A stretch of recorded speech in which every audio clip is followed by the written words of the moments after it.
Bienvenidos a una nueva edición de nuestro consultorio jurídico online para la Universidad de San Martín de Porres, Filial Sur.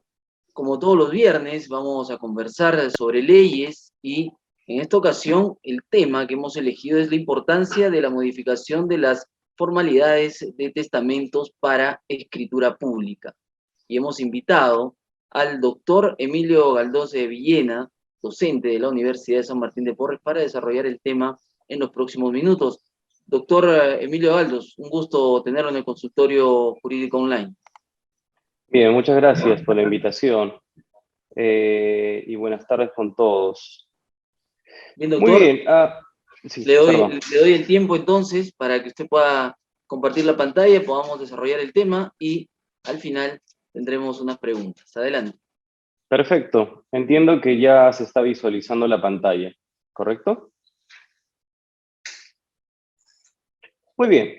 Bueno, el tema que nos invita a tratar esta tarde es básicamente sobre algunas modificaciones que han sufrido algunos artículos del Código Civil, de los cuales yo quiero hacer énfasis del artículo 696, incisos 1 y 3 del mismo código. En este caso se encuentra titulado el tema de exposición como la importancia de la modificación de las formalidades de testamentos por escritura pública. Muy bien. Es preciso anotar que los testamentos tenemos de dos tipos. Por un lado tenemos testamentos de carácter ordinario y tenemos testamentos de orden especial. Dentro de los testamentos de carácter ordinario encontramos tres específicamente. Uno, el testamento por escritura pública, el testamento cerrado y el testamento hológrafo. Estos testamentos tienen cierto tipo de rituales o formalidades que necesitan recubrirse para que los mismos tengan validez. Bien. Como ustedes sabrán, el Código Civil, dentro de la parte de acto jurídico, establece determinados requerimientos para que un acto jurídico sea plenamente válido. En principio, el acto jurídico debe ser realizado por un agente que hasta antes de la modificación del mismo artículo se le denominaba como agente capaz. Sufre la modificación año 2018 y se le denomina una persona con plena capacidad de ejercicio. Luego tenemos la formalidad, que es un elemento importante y justo que tiene énfasis con lo que venimos a desarrollar esta presente sesión. De ahí se encuentra el objeto físico y jurídicamente posible y el fin lícito. Muy bien, cuatro elementos importantes, elementos dentro del grupo de los elementos esenciales del acto jurídico. Entonces, la formalidad es un elemento muy importante para diversos actos jurídicos y no es ajeno el testamento para poder formalizar cada uno de estos actos. Tenemos algunos de los mismos que nos señala el propio Código Civil que requieren una formalidad específica. Ejemplo, para poder hacer una donación de bienes inmuebles, requiere una formalidad específica, como es el caso de el otorgamiento de la misma con escritura pública de bienes inmuebles. Vamos a encontrar el anticresis, que también es castigado bajo sanción de nulidad cuando la misma es otorgada con un documento que sea distinto a la escritura pública. Y así encontramos igual el testamento. El testamento también requiere determinados elementos. El que nosotros vamos a enfocarnos en esta tarde es el testamento por escritura pública, específicamente. Vamos a olvidarnos del testamento hológrafo, vamos a olvidarnos del testamento cerrado, o dentro de los grupos de los testamentos especiales, como es el militar y marítimo, no nos invita a la explicación de esta sesión. ¿Qué es el testamento, para comenzar? Es básicamente una declaración de última voluntad que hace alguien disponiendo de bienes y de asuntos que le atañen para después de su muerte. Este es un concepto sacado de la doctrina, de la cual se pueden añadir determinados elementos, como es el caso no solamente de bienes, también derechos, y también deudas, ¿no? Ese es un elemento, esos son tres elementos importantes dentro de lo que configura el patrimonio en un acto traslaticio, digamos, de patrimonio con efecto post-mortem, que es el caso del testamento.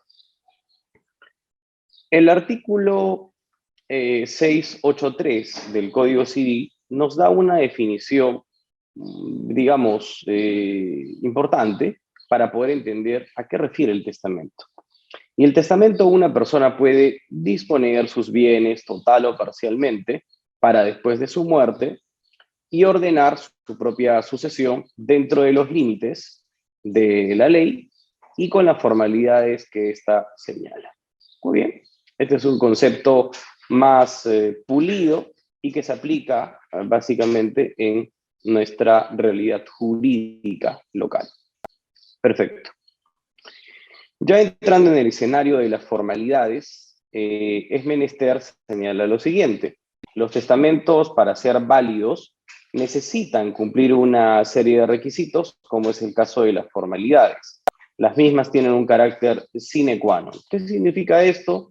Que si es que faltase alguna situación establecida dentro de las formalidades, carece de toda validez. Por ende, es un acto que carece, o bueno, es un acto que es nulo, básicamente. ¿Bien?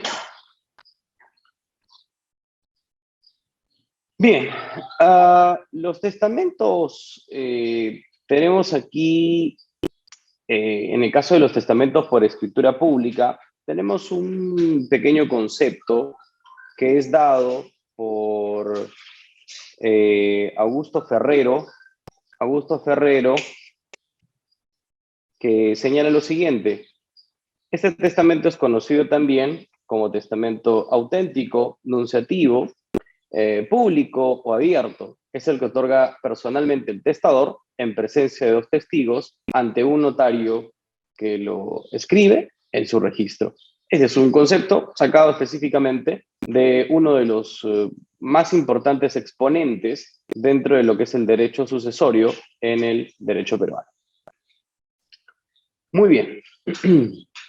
Ahora, ingresando al tema de las formalidades, pero específicamente del testamento por escritura pública, nosotros tenemos lo siguiente, que han sufrido modificaciones de carácter normativo, dos incisos que nosotros podemos advertir ya en este slide, que básicamente se reduce al inciso 1 y al inciso 3.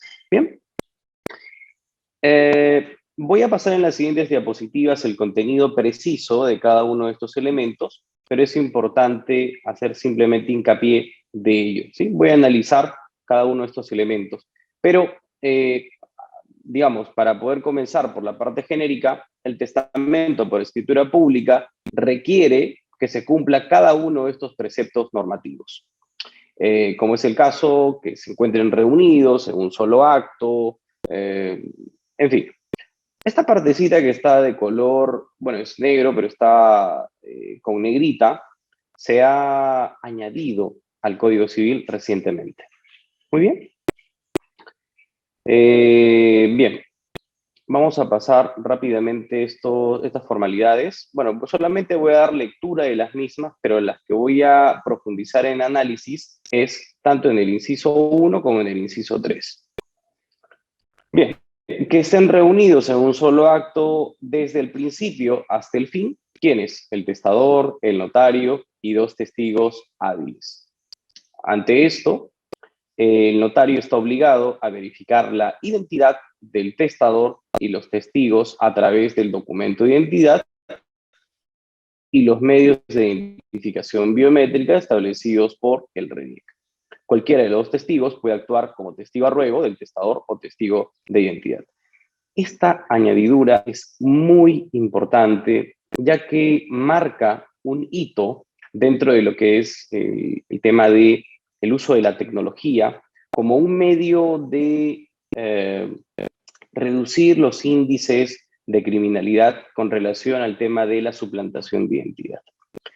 Con esta herramienta que nos brinda el sistema interconectado de el RENIEC, nos permite reconocer a una determinada persona que es la misma con el uso de lectores de huellas dactilares o también reconocimiento facial. No es de uso común el tema del reconocimiento facial. Por el momento, el que tiene mayor implicancia, mayor uso, es el tema de la verificación biométrica. ¿Listo? En este escenario es que se presentan a su vez diferentes dificultades también. O sea, no es que al momento de cambiar esta normativa es que se solucionaron todos los problemas. Genera, dicho sea de paso, diversas aristas. En principio, cabe resaltar determinados problemas que se nos presentan en la actualidad por el tema de la identificación de las partes. Como es de uso común el tema de la verificación biométrica con el uso de las huellas dactilares, en el momento, inclusive hay muchas personas que el lector biométrico no les reconoce. ¿Listo? No les reconoce la huella dactilar, y es que el notario público tiene diferentes alternativas para poder identificar a una determinada persona. Abro paréntesis para explicar algo muy importante con relación a la identificación de las partes. En el año 2015 se realizaron diversas modificaciones en el Código Civil, en la Ley del Notariado, ¿no?, en alguna normativa de carácter registral, por algunos actos de criminalidad que venían pues suscitándose, y era un tema coyuntural, era un tema que se encontraba a flor de piel. Y es que se modifica, a su vez, un artículo, que es el artículo 55 del Decreto Legislativo 1049, estamos hablando del Decreto Legislativo del Notariado, y es que se modifica el artículo 55 con relación al tema de la identificación de las partes. Cuando se celebra un determinado acto jurídico ante el notario público, es que el notario público tiene que identificar a las partes. Había normativa anterior a esta modificación del artículo 55, pero para la presentación ante el registro público, en la cual se haya establecido un determinado acuerdo mediante escritura pública, se requiere lo que es la identificación de las partes mediante el uso de los mecanismos de identificación por interconexión del RENIEC. Tenemos una primera alternativa, que es el uso del biométrico. Tenemos una segunda alternativa, que es el cotejo de imágenes o comparación de imágenes con el sistema de RENIC, pero no requiere una identificación biométrica. Tenemos una alternativa C, que no es propia para los peruanos, ya que es un tema de interconexión con la base de datos de migraciones. Y tenemos una alternativa D, en la cual da la posibilidad de utilizar un mecanismo totalmente distinto a los anteriormente advertidos por parte del notario con causa justificada. Y en este escenario es que a lo largo del tiempo, desde el año 2015 hasta estos últimos meses, digamos hasta agosto, venían suscitándose diferentes problemas, ya que a su vez se modifican diversos artículos para la competencia de actuación del notario para la realización de actos de transferencia y disposición. Entonces, surgen varias preguntas. ¿Qué pasa cuando el notario público no puede pues, realizar la verificación biométrica? ¿Quedamos sin realizar un testamento? Porque el código es claro, ¿no? Establece de forma específica de que debe utilizarse el mecanismo de identificación biométrica. Por el momento no se han mejorado algunas técnicas de verificación, como es el caso del reconocimiento facial, que podría ser una forma también de poder saltar esta valla de los problemas de la lectura de las huellas dactilares. Pero bueno, hay alternativas que se han presentado por parte del Tribunal Registral, que las vamos a ver luego, pero abro esa interrogante, ¿no?, para dar la respuesta al final. Tenemos ahora otro de los requerimientos que, dicho sea de paso, no ha sido materia de modificación al momento, es decir, en los últimos días no se ha modificado, es el inciso 2, que señala que el testador exprese por sí mismo su voluntad, o tratándose de una persona con discapacidad, con el otorgamiento de ajustes razonables o de apoyos para la manifestación de voluntad, en caso lo requiera. Y así lo requiere cuando, en este caso, dictando su testamento al notario, o dándole personalmente por escrito las disposiciones que debe contener. Esta modificación se realizó en el año 2018 con un conjunto de modificación normativa por el ingreso al sistema peruano acerca de los apoyos. Bueno, en realidad no forma parte de la explicación de esta charla, pero les hago ese comentario. Tenemos un tercer inciso que sí ha sufrido modificaciones, es decir, conjuntamente el inciso 1 con el inciso 3 sufre las modificaciones de la siguiente forma. De igual forma también estoy resaltando lo que ha sido añadido por parte del legislador a este tercer inciso. Señala que el notario escriba el testamento de puño y letra. ¿Listo? En su registro de escrituras públicas. Este era el texto original del cual nosotros hemos venido manejando hasta la fecha, hasta la entrada en vigencia, que ha sido en el mes de agosto para adelante, sobre estas modificaciones, y es que ahora se pueden utilizar otros mecanismos alternativos. Como sabemos, en la historia republicana de nuestro país, hemos tenido 3 códigos civiles. Un primer código, el de 1852, un segundo código, el de 1936, y finalmente el de 1984. En estos códigos, con relación al tema de los testamentos, no ha sufrido modificación alguna,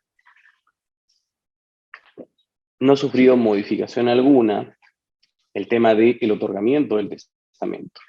Es decir, el testamento siempre se ha redactado de puño y letra.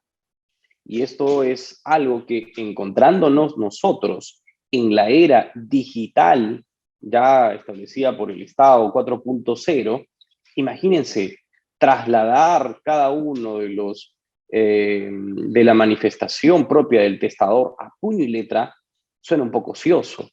Y es más tedioso para el notario público, porque esto genera un obstáculo no solamente para el notario público en cuanto a economización de tiempos, sino también para el registro, porque a veces se presentan los mismos testamentos, manuscritos, la copia de estos traslados, llamados así, donde no se puede entender y resulta siendo ininteligible el contenido del cual es expresado. En este escenario es que se realizan algunos traslados, pero a veces no son muy exactos, debido a que hay términos que inclusive pueden estar, por ejemplo, en quechua, pueden estar en otro idioma, de lo cual al momento de trasladar el notario público puede sufrir alguna suerte de alteración, y eso puede variar en sí el contenido del testamento. Entonces, en este escenario es que, a fin de poder ingresar a una era de orden digital, yo convengo básicamente con el legislador al momento de hacer esta modificación respecto a este artículo.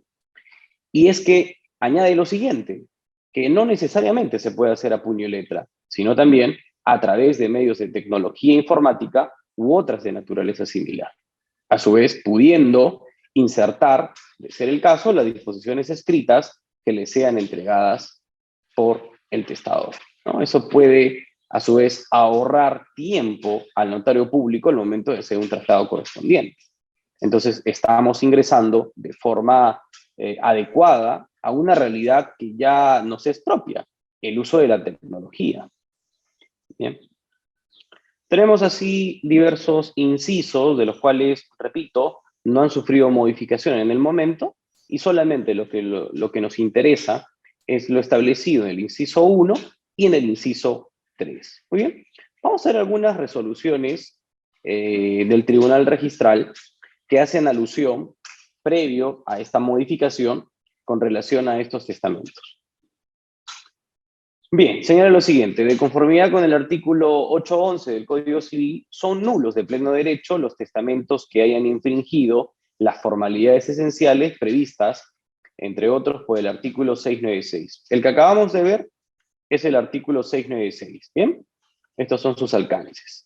Entonces, igual, si se infringe alguno de estos elementos, nosotros, digamos, suprimimos el 7, suprimimos el 5, suprimimos el 4, ese testamento carece de toda validez y por ende es un testamento nulo. Así de simple. Esto está relatado en la resolución 582 del año 2011 del Tribunal Registral de Arequipa. ¿Bien? Muy bien, esto ya había sido materia de análisis.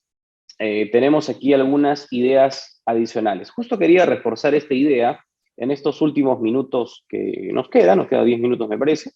Vamos a terminar de redondear la idea con el tema del uso del lector biométrico. Como les decía, en el año 2015 es que sufren diversas modificaciones la normativa, llámese normativa registral, normativa notarial, normativa civil, se modifican diversos artículos. Todo ello a fin de poder generar un bloque de contención, a fin de frenar a su vez algunos aspectos de carácter delictivo. Se modifica un artículo muy importante varias veces, que es el artículo 4 de la ley del notariado, que nos habla acerca de la competencia notarial.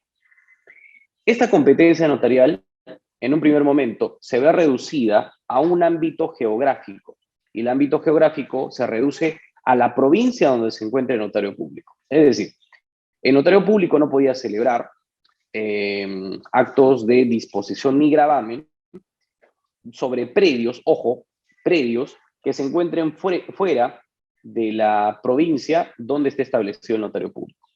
Luego se modifica nuevamente el artículo 4 de la ley del notariado y finalmente nos quedamos con una incorporación que hace el legislador en el artículo 123 y consigne el 123A del mismo cuerpo normativo, es decir, del decreto legislativo del notariado. En este inciso traslada este tema de la competencia y habla acerca de la nulidad de los instrumentos. No habla acerca de la nulidad del acto, sino de la nulidad del instrumento. ¿Bien? En esta nulidad del instrumento se le da el aspecto de nulo, es decir, nula la escritura, que se realicen actos de disposición o gravamen que se encuentren fuera de la provincia por parte de la provincia donde se encuentra el notario público. Pero se da una añadidura tiempo después, año 2016 me refiero, se añade un párrafo adicional dentro de este artículo, el 123A, en el cual se establece que se exime de esta nulidad de instrumento si es que dentro de los intervinientes hay alguna persona natural, o si es que lo mismo son personas naturales, de los cuales se realiza la verificación mediante el mecanismo de esta herramienta del biométrico. ¿Listo? Como les decía, el alcance actual de la verificación biométrica va al tema de esta verificación de orden dactilar. Si bien es cierto, hay algunos mecanismos de verificación de orden facial, pero que no están perfeccionados por parte del RENIEC, sino lo que hace es una verificación de orden dactilar por el momento.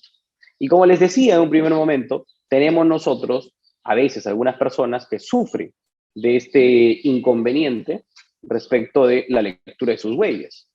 Y es que previamente, antes de esta incorporación del Código Civil, inciso 1 del 696, ya había dificultades, ¿no?, con aquellos actos de las personas de las cuales no podían realizar sus transferencias dentro de, predios que se encuentren fuera de la provincia del notario público, ya que eran castigados con la lectura, con la nulidad del instrumento por la carencia o ausencia de la verificación biométrica. Gran problema, ¿no?, que de alguna forma, digamos, genera cierto tipo de brechas de orden social. Inclusive hay lugares en los cuales el Internet es intermitente, y es que no tenemos el Internet en un determinado tiempo, y no se puede realizar pues una lectura adecuada por parte de estas herramientas interconectadas. Entonces, la pregunta es, ¿se podría dejar de hacer actos de transferencias? ¿Se podrían dejar de hacer actos como es el caso del testamento por el hecho de que no tengamos Internet como notaría por un momento? ¿O es que tal vez no se pudo porque la persona carece de cada uno de estos detalles que comprende pues una huella dactilar?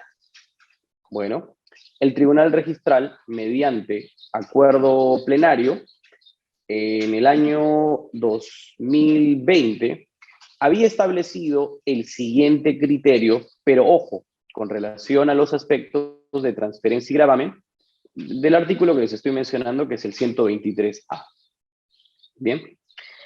Señala lo siguiente: actos de transferencia o gravamen efectuados por personas naturales respecto a predios situados fuera de la competencia territorial del notario. Muy bien. Aquí tenemos que la imposibilidad de utilizar el sistema biométrico de identificación habilita al notario a usar otros mecanismos de identificación contemplados en el artículo 55, que es el que también ya había mencionado, de la ley del notariado. Por tanto, en este supuesto, la escritura pública no resulta ser nula siempre y cuando se encuentre habilitado, es decir, el notario, según la página web del Colegio de Notarios respectivos, a brindar el servicio de identificación biométrica. Yo considero, en una interpretación extensiva por este acuerdo plenario, que también se puede utilizar de forma supletoria a la lectura propia del inciso 1 del artículo 696. Cuando se presenten las primeras dificultades donde el notario público no logró realizar la identificación por parte de la captura dactilar, ¿no?, de las personas, van a generarse diversas observaciones, inclusive tachas, ¿no? Porque van a decir, oye, pero aquí tú fuiste y omitiste este elemento, que es un elemento esencial. Yo considero que ese tema ya se encuentra resuelto. Y se encuentra resuelto por parte de este pleno, este acuerdo plenario que fue aprobado el año 2020 y que recientemente ha sido llevado a precedente de observancia obligatoria. Desde agosto de este año, justo tiempo paralelo a la dación de la modificación específicamente del inciso 1 del 696, se da este pleno, pero no se dio el pleno pensando en la incorporación reciente que había formulado en el capítulo de sucesiones. No, estaba pensado específicamente al artículo 123A de la ley del notariado. ¿Bien? Entonces, entiéndase que también se puede aplicar de forma supletoria la ausencia de la verificación, pero siempre y cuando el notario público cuente o se encuentre habilitado por parte de la página web del mismo Colegio de Notarios para poder realizar estos actos de carácter no necesariamente traslaticio o de gravamen, sino el otorgamiento de un determinado testamento. Muy bien, quiero cerrar con una idea final. Una idea adicional al respecto es que ¿por qué han pasado más de 100 años donde nuestra tradición jurídica realizaba el testamento a puño y letra? Esta es una de las justificaciones por las cuales se ha mantenido la tradición hasta hace poco, es decir, con esta reciente modificación, y va de la siguiente forma. Esta es la explicación que nos dio en un primer momento el Tribunal Registral, de acuerdo a la resolución 626 del año 2011 del Tribunal Registral de Trujillo, que decía, una justificación de la anterior normativa es el carácter reservado del contenido manifestado por el testador y a fin que los efectos se produzcan post-mortem. La ley había visto por conveniente que el notario reciba de forma directa y exclusiva las declaraciones que hiciera el mismo testador, lo cual se traduce en la redacción manuscrita. Pensamiento, a mi punto de vista, a mi consideración, en la actualidad arcaico, de la cual, valga decir, han sufrido estas modificaciones, de las que seguramente van a surgir críticas al respecto, pero comparto la necesidad de emitir un producto de naturaleza eficiente con relación a los resultados propios del otorgamiento de testamento. Reducción de costos, que es el tema de tiempo, lo más importante tanto para el notario público como para el registro público. Muy bien, muchísimas gracias. Esa sería toda mi presentación. Muchas gracias, doctor Emilio Galdós Villena, por la exposición. Hemos visto el tema a detalle sobre la importancia de la modificación de las formalidades de testamentos por escritura pública y tenemos algunas consultas que quisiera trasladarle a las personas que Por nos hacen favor. llegar. La primera pregunta es la siguiente. Nos plantean un caso. Nos dice, mi madre no dejó testamento y es mi hermano mayor quien se atribuyó este derecho de hacer la documentación. ¿Esto hasta qué punto es legal? Es lo que nos consulta. Sí, mire, si, a ver, yo les pongo el caso en concreto.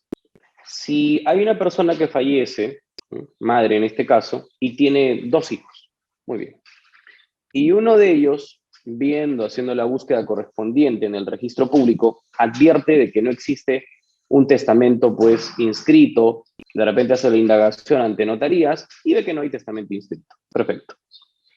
Lo que procede aquí a hacer es básicamente ir al otro lado de la orilla, es decir, a la sucesión intestada.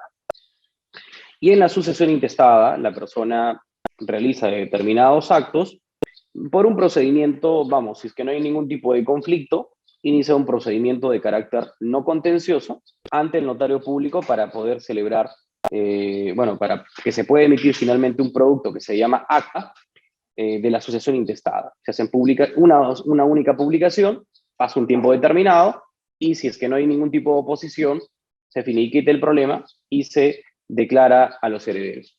Pero la pregunta entiendo que va dirigida al aspecto de que uno de ellos se ha hecho nombrar como único heredero, que es lo que suele pasar, ¿no? Existen varios problemas que se generan. En realidad, el hecho de que una persona, a sabiendas que existen más herederos de carácter forzoso, se hace nombrar, estamos dentro de un delito. Ya estamos en la esfera de la parte delictiva. Y ese es un delito de falsedad ideológica, específicamente, porque hay una falsa declaración en un instrumento público. Entonces puede ser pasible de una denuncia penal. Vamos por un lado. Segundo, si es que yo he sido excluido o no he sido nombrado de una asociación intestada, lo que corresponde aquí básicamente es hacer una petición de herencia. Y el derecho de petición de herencia lo puede hacer el heredero no considerado y es un derecho imprescriptible. Es decir, pueden haber pasado 50 años y puedo yo todavía demandar por petición de herencia. Porque, repito, es un derecho imprescriptible, ¿no? No prescribe ni caduca el derecho ni la acción propiamente. Entonces, esa sería la alternativa que podría realizar en este momento acerca de la petición de herencia, pero muy aparte de ello, también podría ir analizando el aspecto de orden penal. Pero ojo, el aspecto de orden penal, la pena máxima del delito de falsedad ideológica son 6 años. Entonces, si he excedido del máximo de la pena, que son 6 años, que esa es una prescripción ordinaria, bueno, ya podría dejar de lado el tema penal, pero sí ir por el tema civil propiamente. Lo mismo aplica en caso no se haya hecho una equidad sobre la división de las propiedades. De repente el hermano mayor tomó más propiedades y repartió, pero de manera desproporcionada al resto de Bueno, los herederos.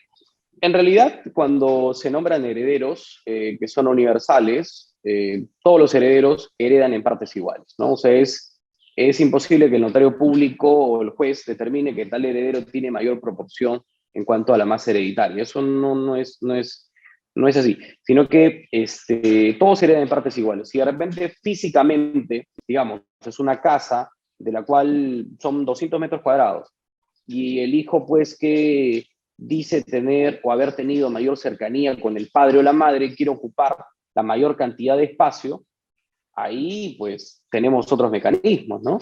Que es el tema, en principio, de frutos. Está haciendo uso y disfrute tal vez de una proporción mayor de la que le pueda corresponder. Tal vez en estos escenarios uno de los caminos más idóneos es el tema de la partición, ¿no? Cuando existe un bien o un conjunto de bienes y queremos determinar específicamente cuál va a corresponder a cada quien. Podemos ir también por la parte de la división y partición, que es una forma de extinción del derecho de copropiedad. Bien, doctor Galdos, tenemos una segunda interrogante y nos plantean lo siguiente. Los herederos viven en el extranjero y las propiedades han quedado sin testamento. ¿Qué ocurre en ese caso? Ah, perfecto. Si está en el extranjero, no dejan de ser herederos. O sea, el hecho de salir de un ámbito territorial no los excluye dentro de la masa hereditaria. se recomienda, si es que hay bienes que han sido, digamos, dejados sin testamento por parte de algún causante, lo que hay que hacer es, en todo caso, una sucesión intestada, o dar poder a una determinada persona para que pueda realizar el trámite de sucesión intestada. Y ya con el trámite de sucesión intestada y habiéndose declarados propietarios, es decir, herederos primero, de los derechos que puedan haber sucedido determinadas personas, ya si es que es un tema de posesiones y demás, primero se recomienda el tema de reconocerse como herederos. Y luego ya se podrán accionar diferentes alternativas que nos presenta nuestro Código Civil, ¿no? Como es el caso de las defensas posesorias. Y en caso los herederos no se presenten, no hagan ningún trámite, esas propiedades pasan a nombre de quién. Respuesta, bueno, es una pregunta interesante. En principio hay una figura que se llama el abandono. El Código Civil establece que el abandono es un elemento de extinción del derecho de propiedad. Por el lapso de 20 años, el Estado hace suyo los bienes que hayan dejado en abandono. Si es que yo no tengo ningún interés sobre ningún tipo de bien, definitivamente tiene que generarse una suerte de dinamismo económico. Entonces, todos los bienes están destinados para un fin económico específicamente. Esa es la naturaleza del Código Civil. Y si alguien no quiere hacer suyo un determinado derecho, pues bueno, se extingue el mismo. Y eso nos señala el mismo Código Civil. Abandono es la alternativa de solución. Y ahí cabe la posibilidad de que quizás los herederos directos, al no querer o al no hacer algún trámite, herederos indirectos podrían iniciar algún trámite. No podrían porque el Código Civil excluye al heredero más remoto del más próximo. Dentro de lo que es la línea sucesoria, existen los llamados herederos forzosos, que son aquellos que se encuentran dentro del primer, segundo y tercer orden. Estos herederos forzosos excluyen a sobrinos, primos, ¿no? Y si en la realidad encontramos a determinado grupo de personas, a un hijo, digamos, es un hijo, es el heredero en primer orden. Y el hijo pues no quiere saber absolutamente nada de los bienes de su padre. ¿Listo? Y es su único heredero. Y nunca hizo sucesión intestada y no quiere hacerla. La pregunta es, ¿un sobrino de este papá que falleció podrá hacer la sucesión intestada? Si la hace, estaría cayendo en lo que anteriormente había comentado. El tema de, uno, el tema delictivo, y dos, el hijo en cualquier momento podría accionar y podría hacer lo que es el tema de la petición de herencia. Ahora, una alternativa también que se nos presenta por parte del Código Civil, si es que alguien no quiere recibir alguna masa de orden hereditario o lo que fuera, puede renunciar a la herencia. ¿Y cómo renuncia a la herencia? Mediante una escritura pública. Y eso se inscribe en el registro público también. Y de esa forma, el heredero más remoto podría ya ingresar dentro de la masa hereditaria. Bien, y la tercera pregunta, que tiene que ver con ya parte de las respuestas que usted ha dado, pero de todas maneras la vamos a trasladar para no dejarla. Nos consultan sobre cómo se procede en el caso de que exista una sospecha de falsificación de firmas en los testamentos. La persona, supongo, tendría que denunciar esto primero. Por supuesto, pues es un tema de falsificación de firmas, tiene que pasar por un proceso judicial definitivamente donde un perito, que es un experto de la materia, tendría que analizar la identidad que existe con el RENIEC tal vez, o algún compendio de repente de firmas de la persona, ¿no? Sí, a veces puede que pase esto, no sé si en los testamentos por escritura pública, pero podría pasar inclusive en los testamentos hológrafos, ¿no? Es un poco delicado el tema del testamento hológrafo, que se tiene un plazo determinado para poder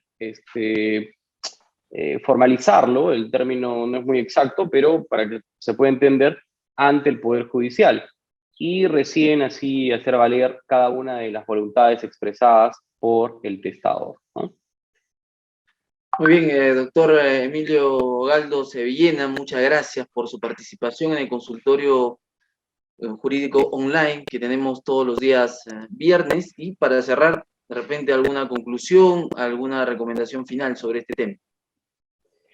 Sí, recomendación siempre es pues que cuando una persona tiene algún familiar, un padre, una madre, haya fallecido, lo recomendable para que los derechos sean sucedidos a los hijos, digamos, es recomendable pues accionar estas medidas que se nos presenta por parte de la misma normativa, que es el caso sucesiones intestadas, en caso de que no haya habido testamento, o poder verificar si es que deja algún testamento a nivel pues local y si fuese el caso a nivel nacional. Es una forma y es una medida para poder siempre velar y proteger nuestros derechos.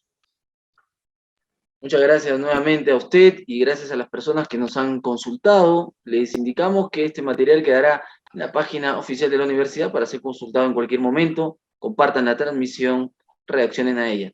Nos vemos el próximo viernes con otro tema del consultorio jurídico online.